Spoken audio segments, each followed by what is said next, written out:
They say peace is a fragile thing, a whisper that can be shattered by the slightest tremor. But in the quiet, desolate town of Oakhaven, a place so utterly forgettable it exists primarily as a "you are here" pin on a very confused map piece wasn't just fragile. It was impossible. Oakhaven had always been defined by its sounds, the grinding industry, the constant, low thrum of unspoken anxieties, and, most famously, the endless, utterly maddening clamor of its massive, centralized clock tower. It didn't just chime on the hour. It shrieked on the quarter hour, the half hour, and, if you dared to look at it wrong, probably the 12th of an hour too. The citizens were not just stressed, they were audibly stressed.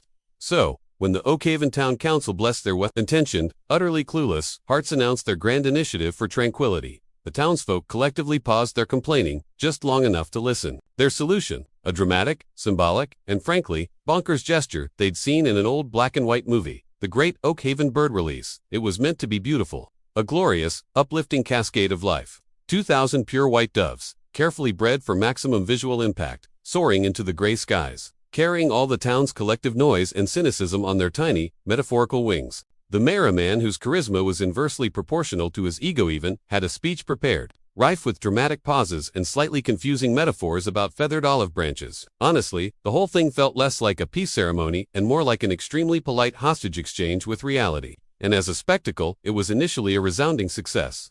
They opened the massive, ornate cages. The birds, in a moment of pure, blinding white, took flight. It was genuinely moving. For 3 seconds, then, something shifted. The white flurry didn't disperse into the sky. It seemed to coalesce. The collective flapping noise didn't fade with distance. It suddenly, completely, stopped. The silence that followed wasn't the sweet, relieving quiet of peace. It was the heavy, suffocating silence of an audience that has just witnessed something fundamentally wrong.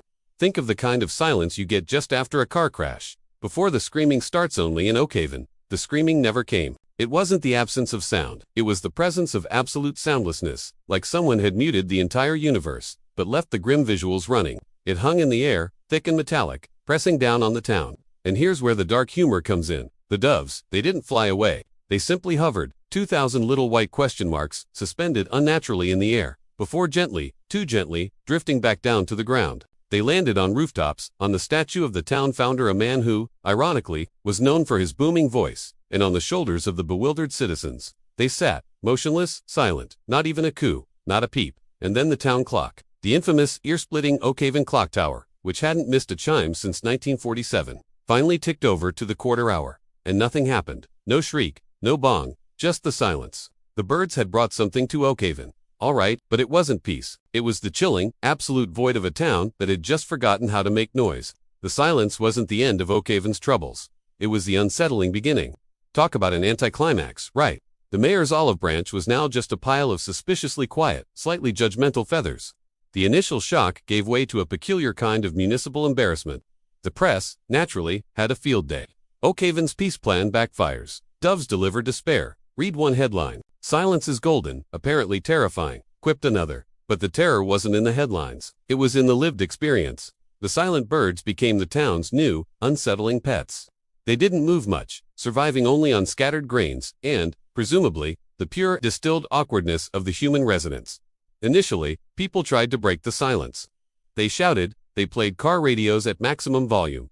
One particularly optimistic teenager even tried a small, portable VU. All sound, once created, seemed to hit an invisible, localized sound-dampening barrier right outside the speaker's mouth. It was like living in a perfectly executed, albeit entirely accidental, sound booth. You'd watch two neighbors arguing a familiar Oakhaven ritual, but now, it was a bizarre, silent ballet of exaggerated facial expressions and furiously flapping hands. It looked less like a feud and more like a poorly dubbed foreign movie where the subtitles had unloaded yet. The worst part, though, wasn't the lack of external noise. It was the chilling magnification of internal noise.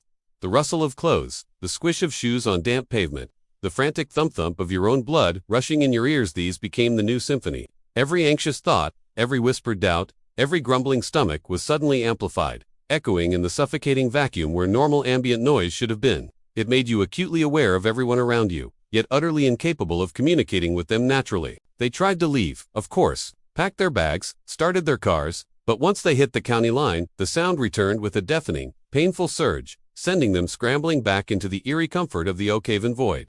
They were trapped, not by walls, but by a sound wave or the lack thereof. The days bled into weeks, and Oakhaven transformed into a perfectly preserved museum of anxiety.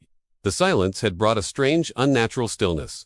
The birds remained, silent sentinels, watching the slow decay of human composure. That's when young Elara, highly suspicious, 16-year-old whose social media posts were usually about the abysmal quality of the town, Espizzo noticed something that everyone else, consumed by the internal din, had missed. The birds weren't just silent. They were listening. Their heads tilted, their dark eyes tracking movement, not like a normal animal, but with an unnerving, almost intelligent focus. Elara, using a notebook and a very dramatic pen, because even in a void, one must maintain style, theorized that the doves hadn't absorbed the town's noise, but had created a localized field of perfect quiet. And that silence, she concluded, was a kind of offering. An offering to what, exactly? That was the truly chilling question.